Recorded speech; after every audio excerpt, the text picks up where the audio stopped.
Hey everyone, and welcome to today's Explainer. When we hear the word intelligence, certain images usually pop into our heads right away. We almost always think of things that are highly visible. We picture straight A's in school, someone completely dominating a complex debate, or just racking up these massive public achievements. We have this tendency to view intellect as something loud, something that's basically performed for an audience. But psychology actually shows us that this is only a tiny fraction of the whole picture.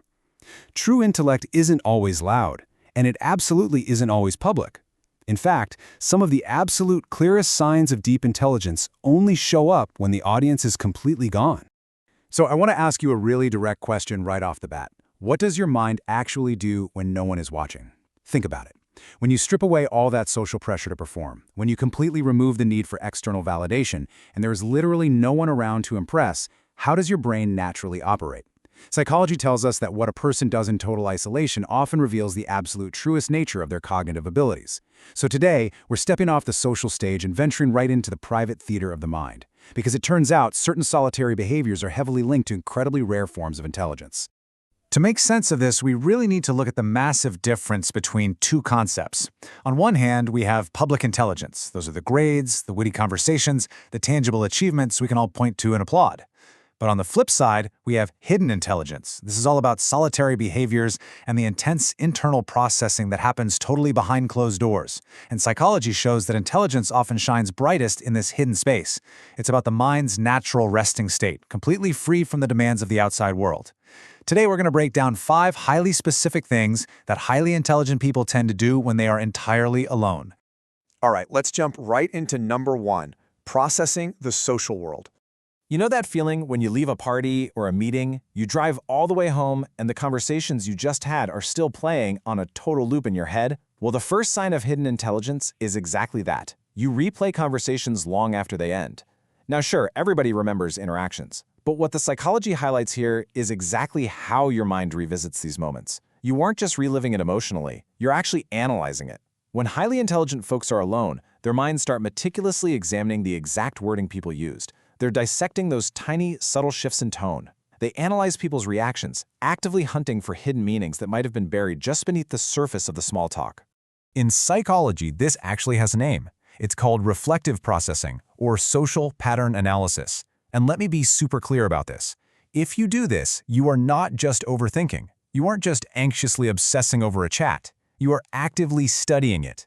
Your solitary mind is basically operating like a scientist, crunching social data to map out the underlying patterns of human interaction.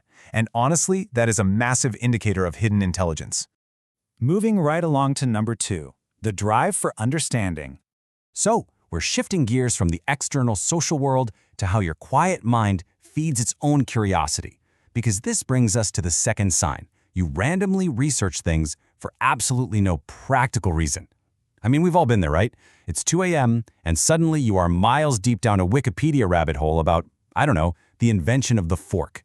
You are intensely exploring a topic that has literally zero connection to your daily life, your job, or anything you actually need to know. Psychologists link this specific 2 a.m. rabbit hole to something called intrinsic curiosity. This is a mental state where the pure act of learning itself is the reward.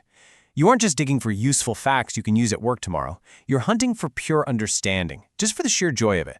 Your brain, when it has absolutely no outside direction, actively chooses to expand. It's a really beautiful indicator of a mind that just loves learning for the sake of learning. Okay, number 3, the active silence. Let's pick up the pace a bit for this one, because the third sign is all about speed and motion inside your head. It's that you talk to yourself internally, like, all the time. Even if you're sitting in a perfectly silent room, your mind feels incredibly loud and active. You are constantly debating ideas back and forth. You're simulating complex scenarios, running through a million what-if situations. You question your own assumptions, and you might even mentally explain really intricate concepts to yourself, almost as if you were teaching a masterclass to an empty room. It's just this continuous, rapid-fire internal dialogue. Now, you might be tempted to brush that off as just random mental noise, but psychology suggests otherwise. This constant internal dialogue actively strengthens your reasoning skills, it dramatically deepens your self-awareness, and it hugely improves your cognitive organization. Thinking about it this way completely reframes the behavior. You aren't just daydreaming. When you're alone, your mind is basically working overtime to process and organize information, constantly building and refining the mental architecture you use to navigate the real world. Which brings us to number 4, deep thought in solitude. Let's take a breath here and actually talk about the environment of solitude itself. Sign number 4 is simply that you enjoy being alone significantly more than most people do. For a lot of folks, high external stimulation is a must. They need it to feel energized. And for them, being alone automatically just equals feeling lonely. But psychology shows that highly intelligent individuals tend to require way less external stimulation.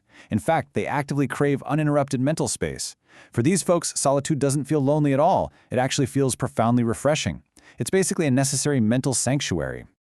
There is a really great way to sum this up. Silence doesn't drain you. It gives your brain room to expand. For the hidden intellect, external noise and chatter can honestly be a bit suffocating. But silence provides that crucial, vast, open runway required for real cognitive growth. It gives your mind the space to finally stretch its legs without constantly bumping into the demands of the outside world. And finally, number 5, the mind unbound.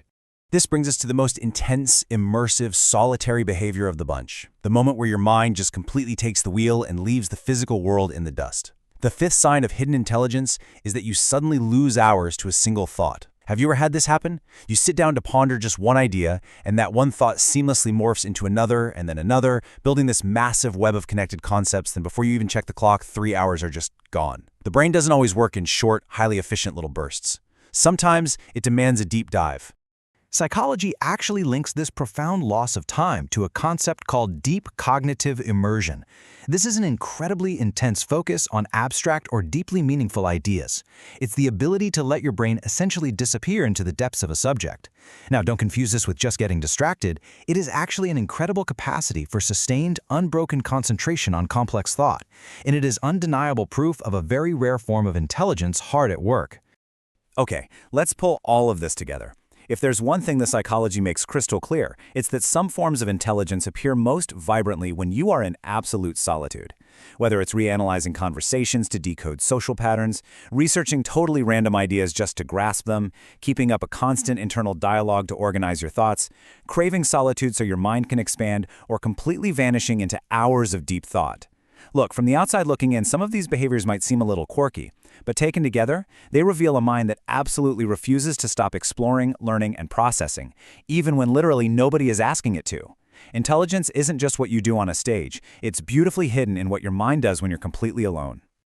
So, as we wrap up this explainer, I want to leave you with one final provocative question.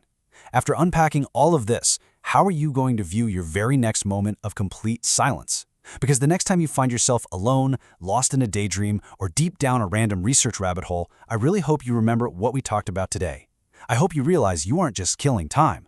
Your solitary mind is brilliantly, intensely active, doing exactly what it was built to do. Thanks so much for joining me today, and keep enjoying that wonderful, quiet mind of yours.